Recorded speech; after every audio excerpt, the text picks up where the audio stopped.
It's still a risk, and that is what happened in the 1970s. I talked about 1973, 1974 as being a supply shock. Price of oil went up, you had to bear the cost, but that depressed other areas of the economy. We went into a very severe recession, and that's all true. But then you have to take into account the fiscal and monetary response, at least in the 70s in the United States. Of course, the dollar is, at the time, 70% of global reserves. To this day, it's still 60% of global reserves and a large percentage of payments, and almost 100% of payments in oil or natural gas are in dollars. So of course, the dollar is a big deal, not just for the US, but globally. But in that time period, 75, 76, bear in mind, we had a presidential election in 1976, but the Federal Reserve just accommodated the price pressure. They just printed money at the worst possible time, but again, it was partly politically driven. It operates with a lag. So that did feed into the demand side. And again, unions were a little stronger then than they are today.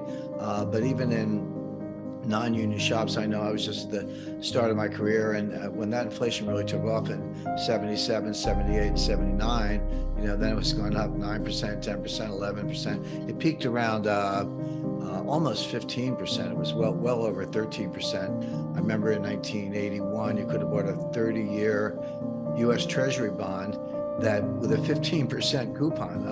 Imagine buying that in 1981 and sitting back till 2011 or 2021, 30 years later, collecting 15% all the time. Well, you could have bought that bond at the time, but people were running away from it because they didn't know how high inflation was going to go.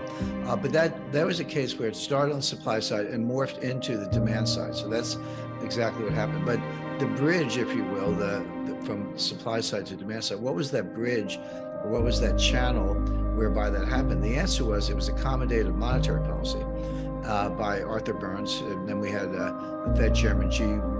William Miller, possibly the worst and least memorable Fed chairman in history, but Burns, much better known, more highly regarded, but he also blundered. But they just put the pedal to the metal in terms of money supply, and the result was predictable. Now, is that a possibility? Yes. But is it actually happening? It appears not to be the case, mainly because the Fed is taking a different approach. I mean, the history of the Fed since 1913 has been one long series of blunders, but they kind of at least know how to fight the last war, even if not the next one. And Jay Powell's looked at this and says, I don't want to be the Arthur Burns of my generation. I don't want to be that guy. And so we're going to snuff out inflation. It caught us by surprise. We have Jay Powell giving some testimony before Congress in November 2021. It's on the record. We have the video, and he says, I think it's time to retire the word transitory. So he admitted it, threw in the towel, said it's not transitory. Now he's determined to get rid of it. The Fed started raising interest rates in March 2022.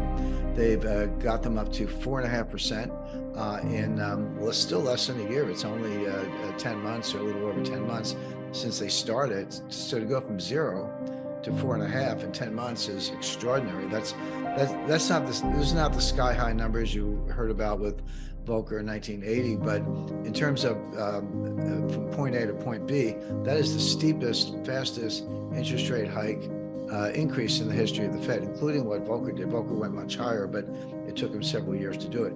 So, and Powell's made it clear in a series of speeches starting in August 26th, 2022 at Jackson Hole. I won't recite every day, but there have been 5 speeches since then, either press conferences following Fed announcements or speeches, one at the Brookings Institution, for example.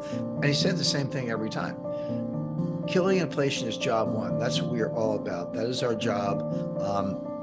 We know there's going to be a recession. We know unemployment is going to go up. We know there's going to be pain. He actually used the word pain, which is extraordinary for a Fed chair. But he's made it clear that they're not going to rest until inflation is back to their target, which is 2%. And it's nowhere near that right now. Coming down, yes, but not there yet, and a lot more work to do.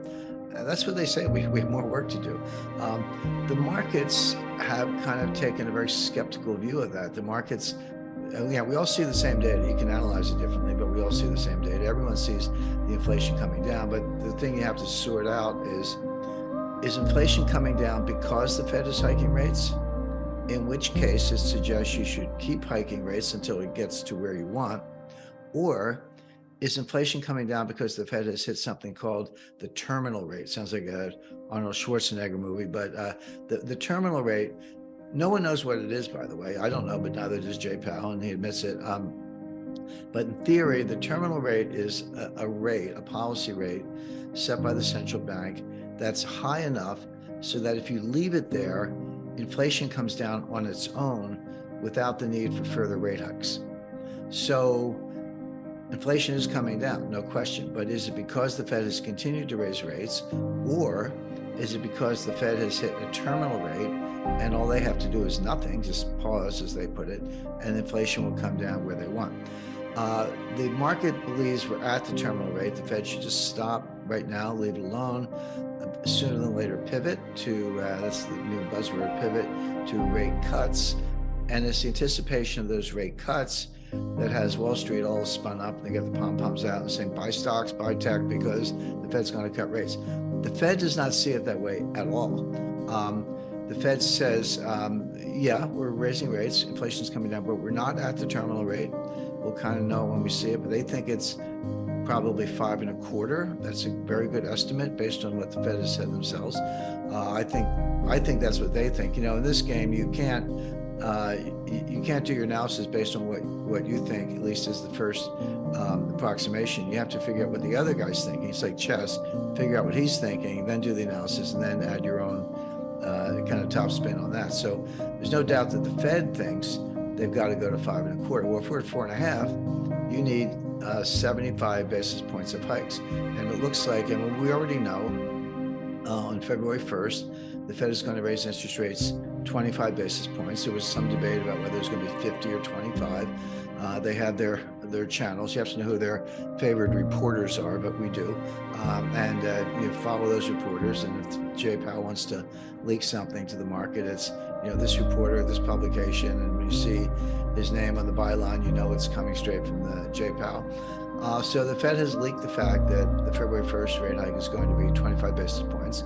Okay, so that gets you to 4.75. But take what I just said, if 5.25 is the target, and you go 25 basis points, you need 2 more 25 basis points hikes to get to 5.25, and they will be on March 22nd, which is the meeting following the one coming up. And then finally, there'll be another meeting in May, and look for 25 basis points in May. We'll fine tune that. That's still pretty far off, but that would be the best estimate as of now.